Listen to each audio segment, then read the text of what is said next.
سبحان الله والحمد لله ولا إله إلا الله.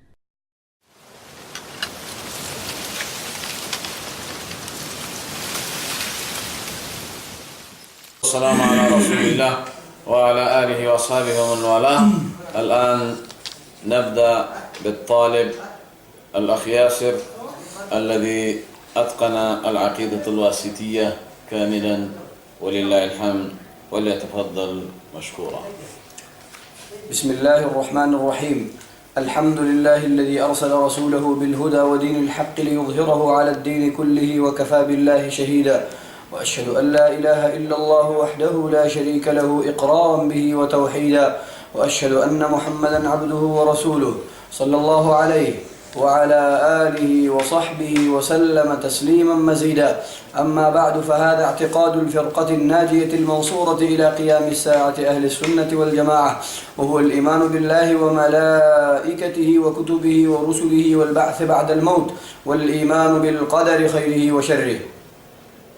ومن الإيمان بالله الإيمان بما وصف به رسوله، الإيمان بما وصف الله به نفسه في كتابه، وبما وصفه به رسوله محمد صلى الله عليه وسلم، من غير تحريف ولا تعطيل ومن غير تكييف ولا تمثيل، بل يؤمنون بأن الله سبحانه ليس كمثله شيء وهو السميع البصير، فلا ينفون عنه ما وصف به نفسه ولا يحرفون الكلمة عن مواضعه ولا يلحدون في أسماء الله وآياته ولا يكيفون ولا يمثلون صفاته بصفات خلقه، لأنه سبحانه لا سمي له ولا كفء له ولا ند له ولا يقاس بخلقه سبحانه وتعالى، فإنه سبحانه أعلم بنفسه وبغيره وأصدق قيلا وأحسن حديثا من خلقه. ثم رسله صادقون مصدقون، بخلاف الذين يقولون عليه ما لا يعلمون. ولهذا قال: سبحان ربك رب العزة عما يصفون وسلام على المرسلين والحمد لله رب العالمين. الجمع بين النفي والإثبات. الجمع بين النفي والإثبات في وصفه تعالى، وقد دخل في هذه الجملة ما وصف الله به نفسه في سورة الإخلاص التي تعدل ثلث القرآن، حيث يقول: بسم الله الرحمن الرحيم: قل هو الله أحد الله الصمد لم يلد ولم يولد ولم يكن له كفوا أحد. إحاطة علمه بجميع مخلوقاته. وقوله: وهو العليم الحكيم، وهو الحكيم الخبير، يعلم ما يلج في الأرض وما يخرج منها وما ينزل من السماء وما يعرج فيها. وقوله: وعنده مفاتح الغيب لا يعلمها إلا هو، ويعلم ما في البر والبحر وما تسقط من ورقة إلا يعلمها ولا حبة في ظلمات الأرض ولا رطب ولا يابس إلا في كتاب مبين. وقوله: وما تحمل من أنثى ولا تضع إلا بعلمه. وقوله: لتعلموا أن الله على كل شيء قدير وأن الله قد أحاط بكل شيء علما. وقوله: إن الله هو الرزاق ذو القوة المتين. إثبات السمع والبصر لله سبحانه. وقوله: ليس كمثله شيء وهو السميع البصير. إثبات محبة الله ومودته لأوليائه على ما يليق به. وقوله: وأحسنوا إن الله يحب المحسنين وأقسطوا إن الله يحب المقسطين، فما استقاموا لكم فاستقيموا لهم إن الله يحب المتقين إن الله يحب التوابين ويحب المتطهرين. وقوله: قل إن كنتم تحبون الله فاتبعوني يحببكم الله ويغفر لكم ذنوبكم. وقوله: فسوف يأتي الله بقوم يحبهم ويحبونه. وقوله: إن الله يحب الذين يقاتلون في سبيله صفا كأنهم بنيان مرصوص. وقوله: هو الغفور الودود.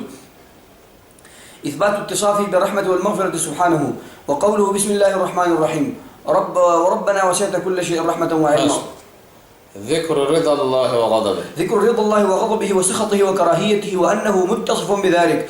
وقوله: رضي الله عنهم ورضوا عنه. وقوله: ومن يقتل مؤمنا متعمدا فجزاؤه جهنم خالدا فيها وغضب الله عليه ولعنه.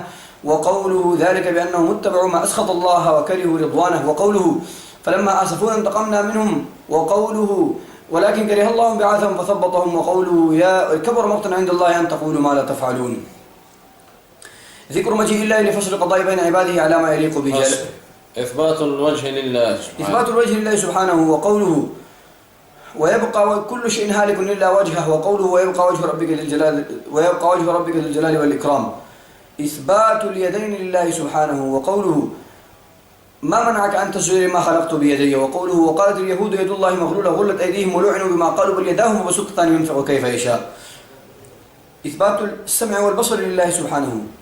إثبات العينين لله سبحانه. وقوله: واصبر لحكم ربك فإنك بأعيننا. وقوله: وحملناه على ذات الألواح والدسر. وقوله: وألقيت عليك محبة مني ولتصنع على عيني. إثبات السمع والبصر لله سبحانه وقوله قد سمع الله قول التي تجادلك في زوجها وتشتكي إلى الله والله يسمع تحاوركما إن الله سميع بصير. إثبات المكر والكيد. إثبات المكر والكيد لله سبحانه على ما يليق به. وقوله وهو شديد المحال وقوله ومكروا مكرا ومكرنا مكرا وهم لا يشعرون وقوله ومكروا ومكر الله والله خير الماكرين وقوله إنهم يكيدون كيدا وأكيد كيدا. حسبك. نفي الشريك عن الله تعالى. نفي الشريك عن الله تعالى وقوله وقل الحمد لله الذي لم يتخذ ولدا ولم يكن له شريك في الملك ولم يكن له ولي من الذل وكبره تكبيرا. وقوله بسم الله الرحمن الرحيم يسبح لله ما في السماوات وما في الأرض له الملك وله الحمد وهو على كل شيء قدير. وقوله تبارك الذي نزل الفرقان على عبده ليكون للعالمين نذيرا الذي له ملك السماوات والأرض ولم يتخذ ولدا ولم يكن له شريك في الملك وخلق كل شيء فقدره تقديرا. وقوله ما اتخذ الله من ولد وما كان معه من إله إذا لذهب كل إله بما خلق ولا على بعضهم على بعض سبحان الله عما يصفون عالم الغيب والشهادة فتعالى عما يشركون. وقوله فلا تضربوا لله الأمثال إن الله يعلم وأنتم لا تعلمون. وقوله قل إنما حرم ربي الفواحش ما ظهر منها وما بطن والإثم والبغي بغير الحق وأن تشركوا بالله ما لم ينزل فيه سلطانا وأن تقولوا على الله ما لا تعلمون. إثبات استواء الله على عرشه. وقوله